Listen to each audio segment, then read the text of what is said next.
Things are heating up as we're less than 24 hours away from signing day. The top prospects across the country continue to announce their decisions with a fair share of flips happening. The SEC leads the way with the top 3 classes ahead of tomorrow. That is according to the 24/7 Sports rankings. Bama and UGA duking it out for that top spot. And getting a look at the full 2023 team rankings according to our partners at 24/7 Sports. You got Bama there sitting at number 1. They got 3 5-star commits, 24 stars. Georgia at number 2, 1 5-star, 19 4-stars. Miami coming in at number 3, and then Texas and LSU rounding out the top 5. Let's welcome in Director of Recruiting for 24/7 Sports, Steve Wiltfong. Steve, I know you have been very busy leading up to tomorrow. Alabama and Georgia battling for that number 1 class. Nick Saban certainly been busy in the mix to flip Caden Proctor from Iowa. On your latest crystal ball prediction for him, you got Bama there. Who do you think comes out with the number 1 class this time around? Is it going to be UGA or is it going to be Bama in the end? Well, I like Alabama to finish with the number 1 class for the 10th time in the Nick Saban era in Tuscaloosa. But I think both programs are going to have very exciting finishes here over the 3-day early signing period. You noted there Alabama has 3 5-star commits right now. I think that number could rise to 6 by the end of the day Wednesday. The number 1 offensive tackle in the country, Caden Proctor, is going to announce his final decision in the morning. Currently a verbal to Iowa. I love the way it's trending for Alabama. After talking to him last night, I think he sees an opportunity to make an instant impact for a championship level program. He has a great connection with the players on the team, and obviously the track record of Saban and company there developing champions. They also have a great shot to add 2 in-state composite 5-stars, Quay Russaw and James Smith, an edge rusher and a defensive lineman. So I think that Alabama class is going to get much better by the end of the day. And then you have Georgia. They're in line for 4 commits right now, in my opinion. 24/7 Sports composite 5-star edge Damon Wilson, the big name. They're battling Ohio State down the stretch, but Georgia has seemed to have the momentum for the last few weeks there. They also have a chance to add a couple defensive backs, 4-star Daniel Harris, Kyron Jones, who recently decommitted from NC State. And then on Thursday, people should tune in to CBS Sports HQ because Jordan Hall is going to announce his commitment in the afternoon. I have Georgia on the 24/7 Sports crystal ball, but Florida, LSU, Florida State, Alabama's in there. They're trying to make a move with Jordan Hall as well. Those 2 teams, I think, are locked into the top 2 spots. I like the order right now. I'm not sure that's going to change.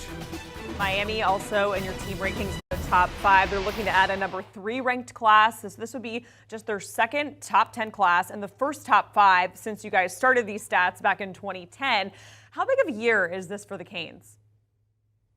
Well, it's exciting. I think that if you look at what Miami did on the recruiting trail last year and in the transfer portal last year, and then you look at what they're doing right now on the recruiting trail and in the portal again, Mario Cristobal and that staff are really trying to overhaul that roster, and I think they have a lot of difference makers coming to campus. Now, I'm not saying that's going to turn into an immediate 12 wins. Let's give these guys time, particularly the high school kids, some time in the hopper to develop. But Miami, they still may not be done this early signing period too. The race for number 3 is the real race. They're less than a point ahead of Texas. Both programs are in on some key targets down the stretch. Miami's battling Auburn for top 247 cornerback Damari Brown. I liked Alabama's position last week. I think Miami's making a big move this week. They also just landed his brother in the transfer portal from UCF. They're also swinging for guys like Edwin Joseph. They're battling Florida State and Penn State for him. Conrad Hussey, a 4-star recruit from St. Thomas Aquinas. They just had him on campus. Miami and Penn State also in the mix for him.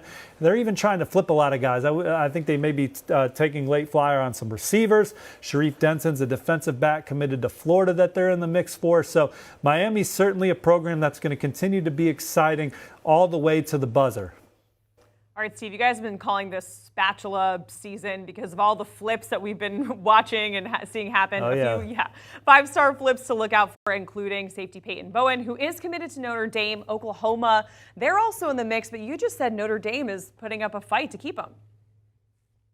Yeah, Texas A&M and Oregon are 2 other programs that have been trying to get some get in the picture there. And I think there's been some times where Oregon's had some traction with Peyton Bowen as well. But for a while, it's really looked like he's been on flip watch for Oklahoma. And I'm not saying that's not going to happen. He's one of the key targets down the stretch for Brent Venables and company as they try and put the finishing touches on a top 10 class. But Notre Dame, he's been committed to the Irish since New Year's Day. Great relationships with the staff. I know the family really loves Marcus Freeman. And talking to some people today, I think that there's a level of confidence around South Bend that they can keep Peyton Bowen in the fold. So Notre Dame, they're at number 6 in the 24/7 Sports Composite Team recruiting rankings. I think this would be their 3rd straight top 10 class.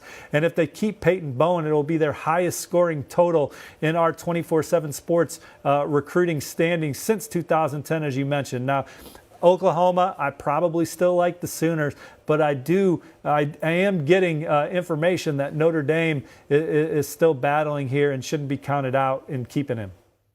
All right, and the race for 5-star Matayo Uiagalelei is certainly heating up. Ohio State, Oregon, USC, all of them making a push for him.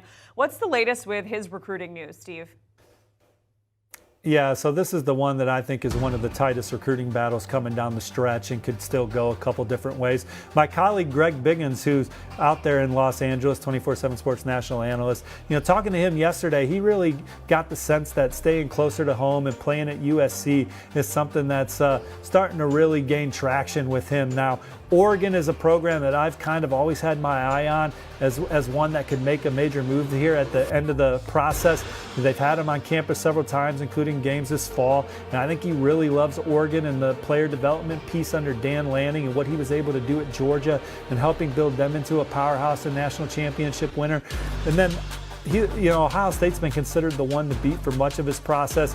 The relationship with Larry Johnson, his track record of developing 5 stars in the first-round picks, guys like Chase Young, Nick Bosa, Joey Bosa.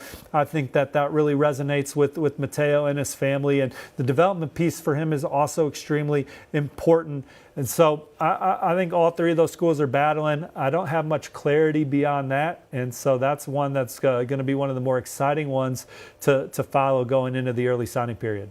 All right, that is Steve Wiltfong, the Director of Recruiting for 24/7 Sports, joining us here on CBS Sports HQ. Certainly a busy man. We appreciate it, Steve. And Steve and the entire 24/7 Sports crew will have wall-to-wall coverage of signing day. They're covering all commitments and the very latest recruitment news from the 2023 class. Coverage starts at 9 a.m. Eastern right here on CBS Sports HQ. You don't want to miss it.